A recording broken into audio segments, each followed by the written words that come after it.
Hey yo, Goon Squad. Welcome back to the 23-24 NBA season preview. I'm Raider Khalid, but today I'm going to be Laker Khalid, and I'm going to tell you everything you need to know about your Los Angeles Lakers. We're going to discuss their offseason moves, their over-under on wins, and their fantasy relevant players. And we also want to know, do you think they are contenders, pretenders, or on the outside looking in? Now, your Game Day Goons are going to be doing this for all 30 NBA teams, so make sure you subscribe, check us out, turn those notifications on so you can get the lowdown on all your favorite teams. All right, so let's get into it. The off-season changes. They lost Malik Beasley to the Bucks. They lost Mo Bamba to the Sixers, and the FIBA MVP, Dennis Schroeder, they lost him to the Raptors. Now, that last one was actually, I think, the most surprising out of all of them, because Schroeder was taking D'Angelo Russell's minutes in the playoffs. He was playing really well. He does have a winner's mentality. He plays really hard, and Schroeder was someone that they went for in the past, so I'm surprised they let him go. But I think that just means that they have more confidence in D'Angelo Russell and see what he could do. Maybe the players like him more. Maybe the coach gravitated towards him more. So, yeah, man, those three guys are out. Now, who they brought in Christian Wood from Dallas. They brought in Gabe Vincent from the Miami Heat, who actually just went to the NBA Finals. Cam Reddish from Portland, and Jackson Hayes, which is a nice little depth piece that they got from New Orleans. I think this team got better, man. I think losing Beasley is like, okay, you can find a lot of spot-up shooters. Losing Mo Bamba, I mean, he was a depth piece, but they brought in Christian Wood and they brought in Jackson Hayes. So that kind of offsets that move. I think they got better there, to be honest. And the other thing is they brought in Gabe Vincent to replace Dennis Schroeder. Now, I think Dennis Schroeder is the better play, but I guess maybe they had to pay some people and they couldn't really afford to keep Schroeder, or they didn't want no type of controversy. Either way, Gabe Vincent is a good player. He's one of those spot-up players. He's a good defender. He averages about a steal a game. He's going to wet some threes for you, which is pretty nice. So yeah, man, I actually think this team got better. Their over-under for this year is 46.5 wins. I think, man, they could beat this and get over 50 wins, or they could not even hit 40 wins. Like, it all comes down to Mr. LeBron James, Mr. 21 season LeBron James. Damn, did we get to witness greatness. Oh, man, it's unbelievable what this guy is able to do at, again, 21st season in the NBA. Like, nobody else has played to his level. And you know what? I'm not even that big of a LeBron fan. Like, I just like to see talent out there. And LeBron is one of those guys that's just balling out, you know? So if LeBron stays healthy and Anthony Davis stays healthy, I think the sky's the limit with this team. You know, they showed it last year. They're a playing team. They ended up making it to the Western Conference Finals against the Denver Nuggets. Like, I mean, that on its own is accomplishment. You know what I mean? So I think this team definitely has championship aspirations, especially with it being the last few years of maybe LeBron's career. I know he said he wanted to play till he was like 45, but I don't know. I mean, I guess if anyone could do it, it's him, right?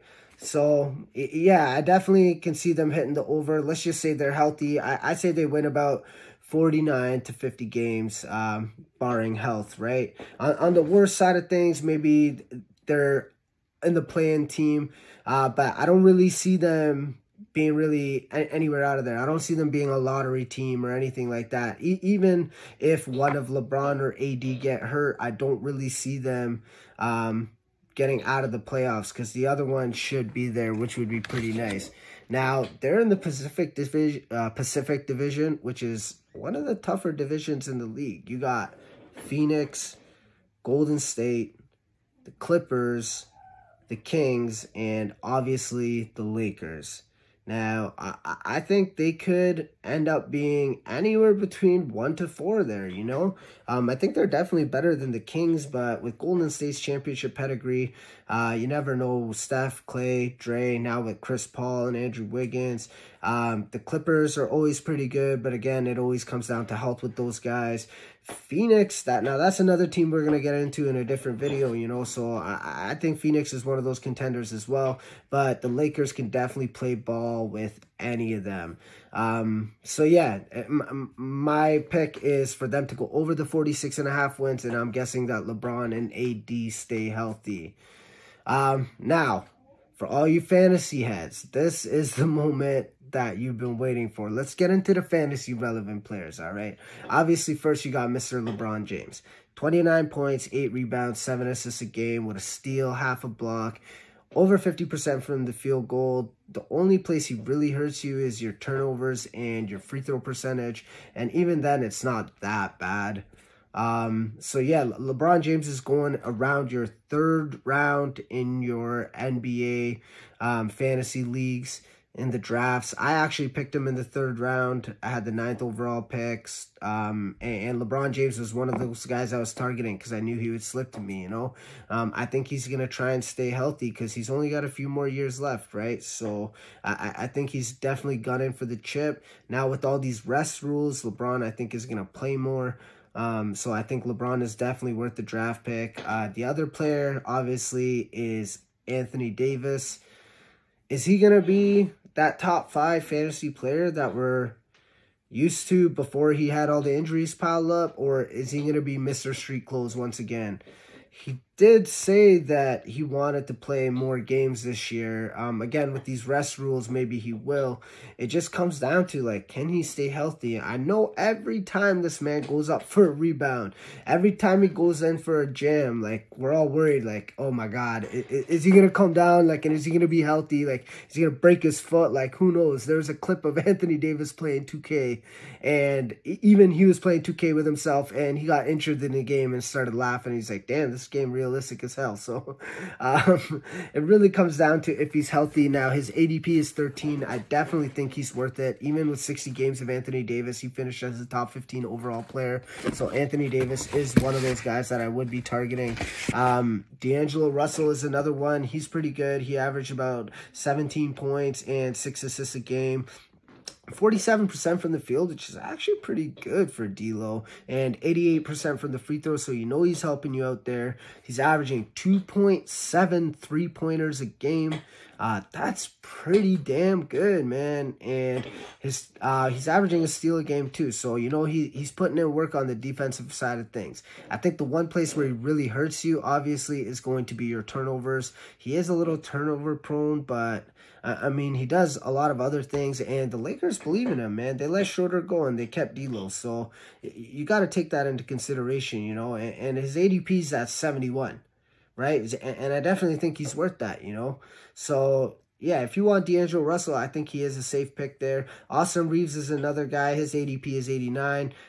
He could be of use. You know, he averaged 53% from the field, 86% from the free throw line. He played on Team USA, so I think he's getting better. You know, you're playing around good other good players. It's going to make you better. And at one point, he was one of the best players on that Team USA national team. So I got to give him the benefit of the doubt. ADP at 89, like I think that's kind of fair. I think it's a little bit high just because, you know, I think it's a little bit hyped up. But, I mean, he could definitely hit that top 90. So, you know, there's Rui, who's pretty good for scoring. Maybe he'll fill in sometimes if LeBron and AD sick. Gabe Vincent's going to be good for 3-pointers and some steals. Now, Christian Wood is going to be one of those players that's going to be a mystery. He's a talented player in real life. I don't know why Dallas doesn't really want him. But he could, like, shoot the 3-pointers. He could get you points. He's pretty good from the field. He's a pretty decent free throw shooter. He's getting you those rebounds and those blocks, right? And I think him playing with AD commands so much attention that I think that Christian Wood will be open at those 3-pointers. And I think he can hit those and really help your fantasy team. Outside of those guys, I don't really know who else. Maybe Jared Vanderbilt. I mean, Jackson Hayes is a reach. I wouldn't really play anybody else in there. Forgive me if I forgot anybody. Maybe Torian Prince. Those are all deep guys. I don't think anyone's really drafting those guys. So yeah, man, I mean, those are your fantasy relevant players. Now, I think the Lakers are a contender, man. Lakers are contending with everyone. They made it to the Western Conference Finals last year. That wasn't a fluke. LeBron has been to the finals so many times, and, you know, he's got a few more years left. Darvin Ham, he's put a good, or their GM's put a good team around them, but Darvin Ham's been a pretty good coach so far, so I can't really hate on that. Please let me know in the comments, do you think, are they going to be pretenders, contenders, or on the outside looking in? Again, this is the Game Day Goons. We're going to be doing this for all 30 NBA teams, so make sure you turn those notifications on just to see where we are. Now, that's your Lakers preview, you know. Let me know in the comments what you think. I got one little last bit before I leave. Who the neighbors? Kobe Bryant from the Lakers. Now that's paper. Game day, we out, baby.